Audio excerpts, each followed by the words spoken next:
प्रत्येकटी मानवी अब मानवी जीवन हो सुलूक ते काटा तबन बना अब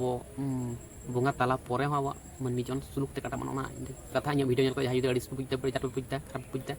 मेंटन कथा जहाँ होना हर चलका रोड किदा से चलका चढ़ाता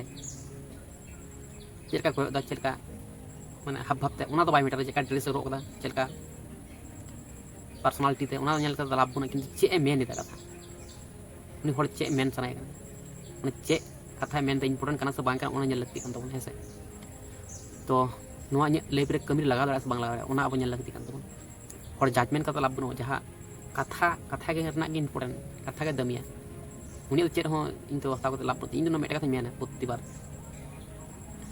अब बन मानवी बन जन्म कना अकय रगे में हिंसा में अड़ीसा में लोभ लालचा में चिको में उना नेल कते कोनो फायदा बना निजे आम चिकतम बंचा निजे मानवी जीवन राम सरस चिकतम बेना तो मानवी जीवन गज कते आमा आत्मा हय जीवी उना चिकते आम सुलूक रेम दोहो दाड़े सोजा रास्ता ते आम जीवन रेम दी दाड़े उना आम नेल लगती कन तो हेसो आम तो लगे तो बाम जन्म आम निजे लगे जन्म निजे आम उहर लगती कन तो प्रत्येक मानवी हेसे तो उना कथा तो इन बड़ा बड़ा पसंदा किंतु इन स्टेप मा बन ठीक है जहाँ भले ही लगे ही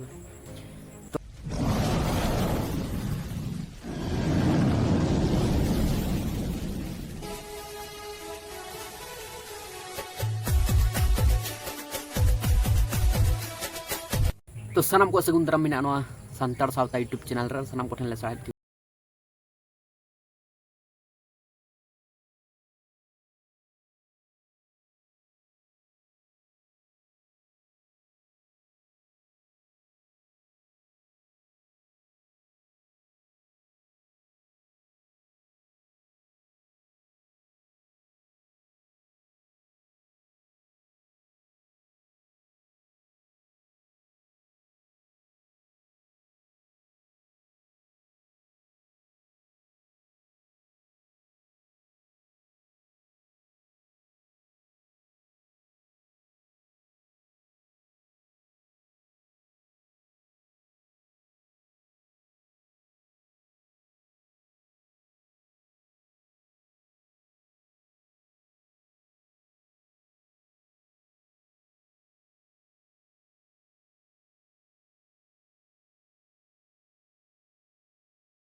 है सब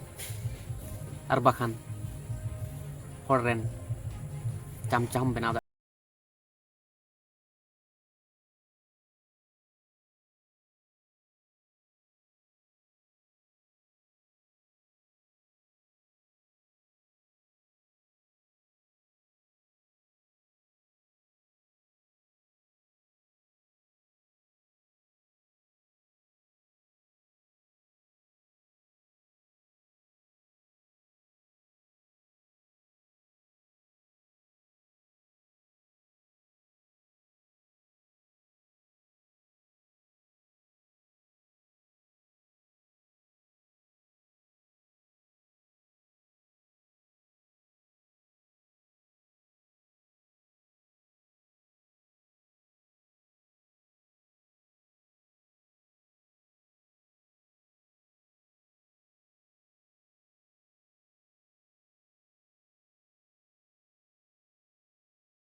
सानताड़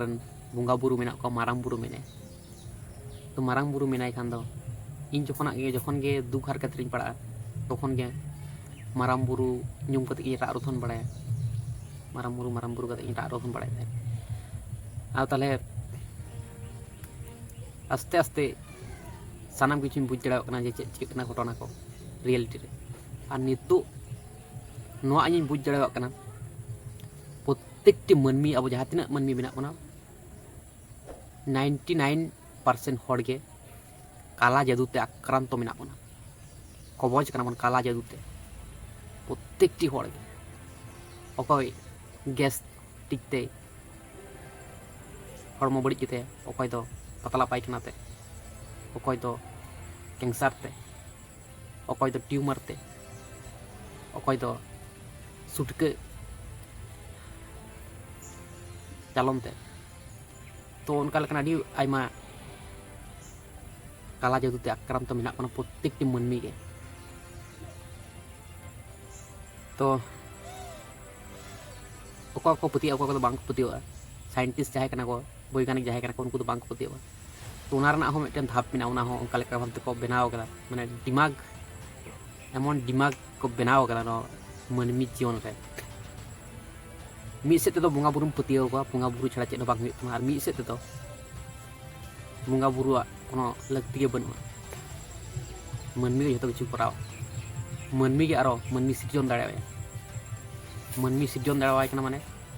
मनमी लेकानी सिजन दाड़ाय कना मनमी दो सिजन दाड़ाय कना मनमी लेकानी सिजन दाड़ाय उनी दे उना रोबोट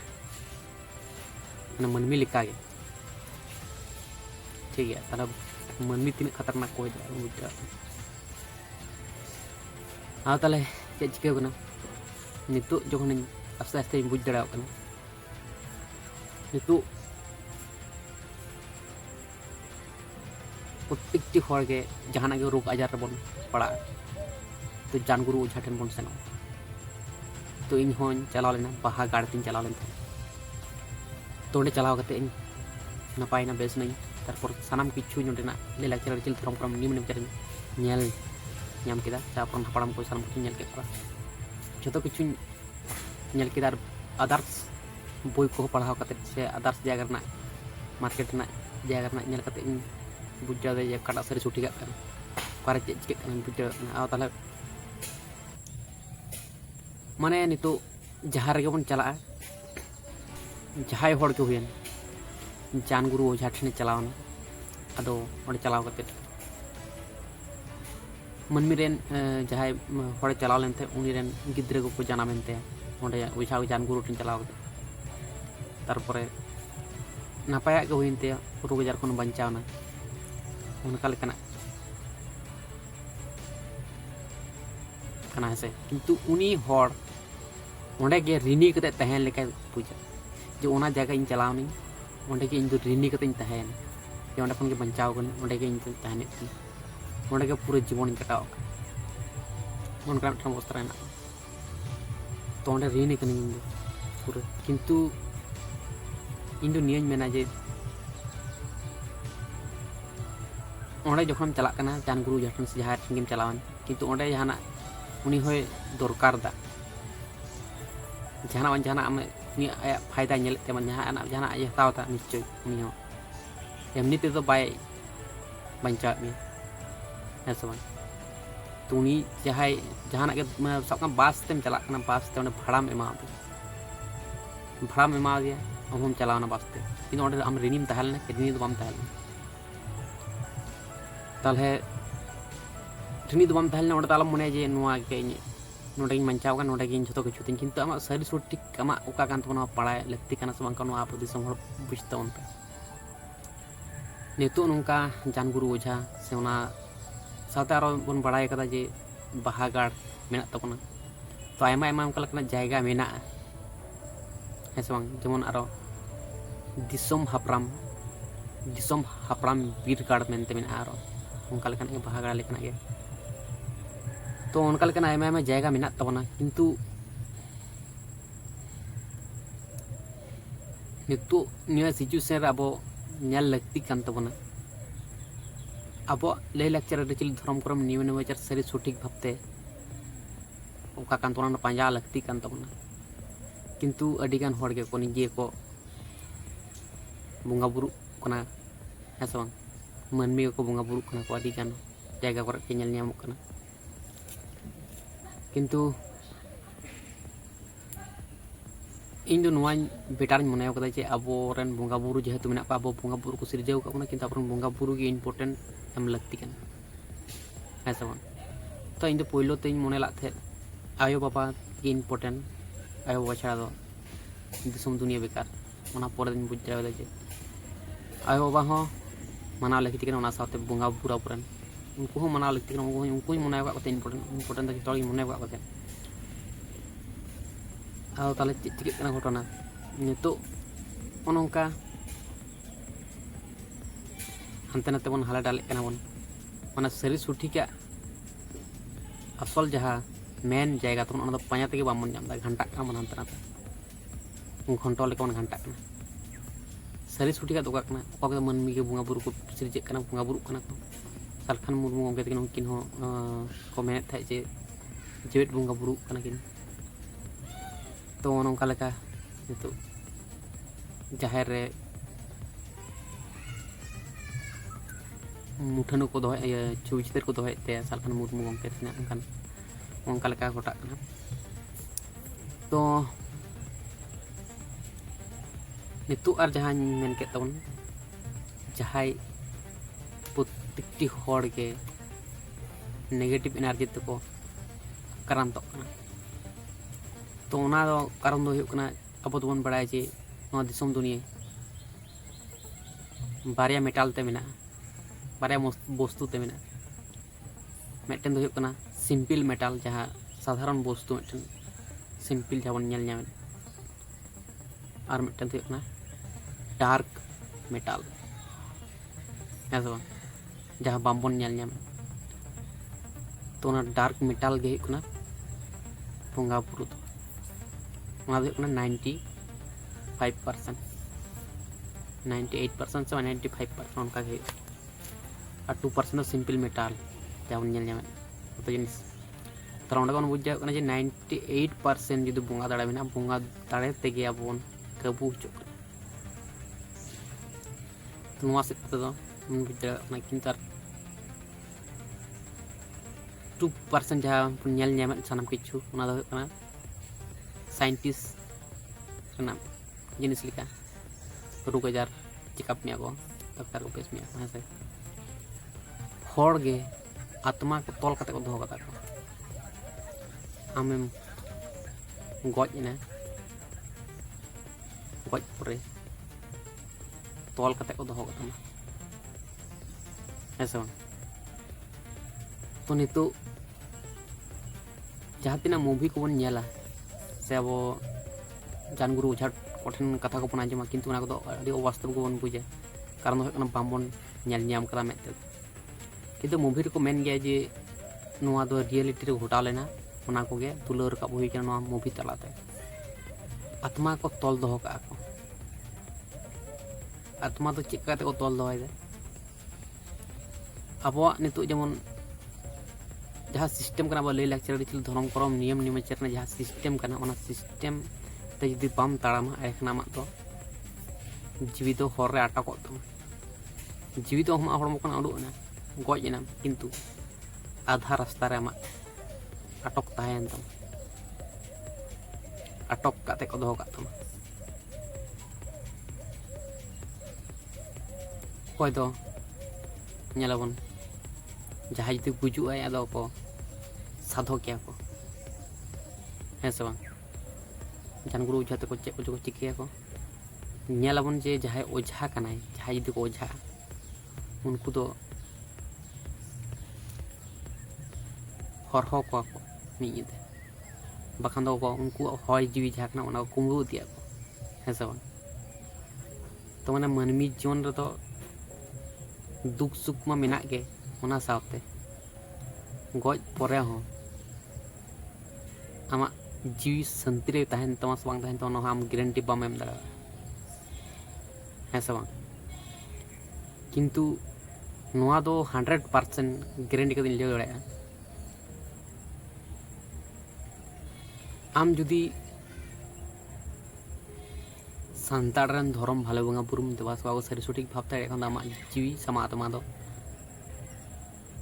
बुंगा तलार के चला तमा उनका लेकान सिस्टम भावते आम जुदी को भांडान में को ऐसा बांग अब जहाँ तीन सिस्टम में तबन सारी सठिक जहाँ सिस्टम आबरन बुंगा बुरु जहाँ को लय छड़ाव का सिस्टम ते जीवन भांडान नोआ साक में आम दम बड़ाय कदा सानाम किछु सिस्टम किंतु आम जखन बुंगा तलायना आम जखन भांडान आम तखन दो नितो दो दिकु छतिक सिस्टम से ते को भांडाने को नोते खिस्टान से सिस्टम से ते माने एडी रकम सिस्टम ते को भांडाने किंतु आम तो सानाम किछु बड़ाय का है जे नोंका नोंका भाबते आबरन माननी दो को भांडान को सारी सठिक भाबते किंतु आम दम बड़ाय कदा किंतु आम जखन को भांडान में जहां को भांडाने में उनको तो बांग को बड़ा ये चलकान भावते हमको भांडान में सारी सुठी का नियम नीति दो का ले लाचार चिल धर्म क्रम न्यून चर सारी सुठी का दो का तला आम दो चेम चिकन आम दो बड़ा थे किंतु बड़ा करते ना आम दो जीव तो अटक करता है तो तला रास्ता तला उनका घटना तो नितु माने मनमी जीवन तो डिफिकल्ट गया माने मुश्किल गया कठिन करते बंचा तो मनमी जीवन बंचा ठीक है बंचा मनमी जीवन पर जीवन और चिका तुम कटावा है सब कथा तो मनमी जीवन बन उहर मनमी जीवन पर बन उहर चलते बन बंचा तो अड़ान को बुझे भितर जिनिस तो चलका लगती से जहां में से बनू भितर जिनिस तीन किचु और बहु किचु में भितर तो लगती मनमी जीवन जहां मूल रेहड बुझा उनी तो चांद बंगा निजे और अकोय को चांद बंगा सूर को सेन तब बंगा बुरु सूर को सेन और अकोय को बंगा बुरु मनमी जीवन तो अड़ी कठिन तो सानाम निजे फॉलोअर बढ़ती निजे सब्सक्राइबर बढ़ती निजे भागेतेन बढ़ती निजे बंगा बुरु को निजे को बंगा बुरु को हताव जोंग माने बंगा बुरु माने बंगा तला उनको तो बंगा बुरु लेका को मानाव का जेमन नित जहाँ तीन हिरो हिरोइन मेना को उनको को तो को बंगा तला लेकिन पर तो उनको जन्म माह को मनाव को और उनको आत्मा दाड़े बढ़ती तक है सब अब को कथा तो सारी से बांग पे विचार कर लेते पे ठीक है तो अनका घटना नित अब मनमी तो कथा मेताबन गे मनमी तो तीन को खतरनाक के मनमी तो खतरनाक बोलते जो जहाँ तीन जिनिस में जो जीवजियाली खुना मनमी जीवजियाली तो अड़ी को खतरनाक के सानाम किछु बुझा सानाम किछु को बनाव दाड़ा सानाम किछु को कराव जो किछु कराव चेन असम्भव बनू किंतु बंगा तला आम तारपर आम आत्मा को हय जीवी आम को अटक दो दाड़ा आको कम आको मनमी फायदा को कमी को लगा दाड़ा तला आम हय जीवी सेफ्टी बनू हय जीवी लगी चेम चिंता होना तल को उहर तबना को नेल बांग सना को नोंकाना वीडियो तो इम्पोर्टेंट बांग को मने किंतु को नेल लगती कान तबना किंतु अबरन तो उनका हड़ को बनू को अकय लेमा हेसे और दिकू कोरेन ख्रिस्टान कोरेन तुर्क कोरेन तो झोत्तो किछु सिस्टम को ले माने उनको तो कोनो समस्या बनते तार मध्य मिटन बारे हड़ दो तल दो को गया उनको फायदा को नेल तक को वीडियो को बन बड़ा जहाँ नेतार को माने जो किछु वीडियो तब से तो अड़ी किछु बेपार माने अड़ी किछु भितर जिनिस को जुदीम तो उनका आजम बनू को बखान जहाँ तीन एक्सपीरियंस जो किछु शेयर दाड़ा के बुझ दाड़ा चेका चिका अब मनमी जीवन तीन अब धांधारे में बना अड़ी किछु मामन दाड़ा जहाँ बन सिंपल मेटल जहाँ बन किंतु भितर जहाँ तीन जिनिस में बाबन और अड़ी हड़ के आंधा पतिया बन मने किंतु हड़ को नपाय हड़ को बड़ीज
अब बन मानमी बन जनम करना अकय रगे में हिंसा में अड़ीसा में लोभ लालचा में चिको में को फायदा को निजे आम चिकम बचा निजे मानमी जीवन आम सरस चिकम बना मानमी जीवन गज के आम आत्मा हय जीवी चिकते आम सुलूक रेम दो दाड़ा सोजा रास्ता आम सिर्जन रेखा इदी दाड़ा आम लगती है सब आम दो हर लगे बाम जन्मो आम निजे लगे जन्मो निजे आम उहर लगती प्रत्येक मानमी आम दो हर लगे बाम जन्मो से निजे लगे जन्मो निजे लगे आम कराव लेम लहा तब तो आम हर लगे कराव दिसम हर लगे भाले किचुम कराव है तो होना कथा तो इन बड़ा बड़ा पसंदा किंतु इन स्टेप मा बन ठीक है जहाँ भले लगे तो नौका वीडियो कुसियाना से बाम पे कुसिया ले दो ठीक है कमेंट कर और मिट्टे कथा जहाँ टॉपिक मिट्टन बांग तहन खान मिट्टन टॉपिक जहाँ मिट्टन टॉपिक जो तहना टॉपिक दिए बन गपाल मारा ठीक है जहाँ मिट्टन टॉपिक जो तहना हांडे हांडे हांडे हांडे मिसाल कहीं लगे किंतु जहाँ मिट्टन टॉपिक जो तहना टॉपिक बारे तेबन गपाल मारा ठीक है तो नितो तो इन दो चेंगना ᱧᱚᱜ ᱧᱮᱞᱚᱜ ᱠᱟᱱᱟ किंतु बयस लखान दो हड़ सानाम हड़ को आंजम तिᱧ रोड को किंतु नितो बांग को मने तिᱧ को लिया गया नि चुथी गिर के बेकार गया नि हल्का गया तो बयस लखान हां जतो आंजम तिᱧ तो ठीक है ताहले तेने बड़ दो बगी तकना चलतो चलतो जोहार।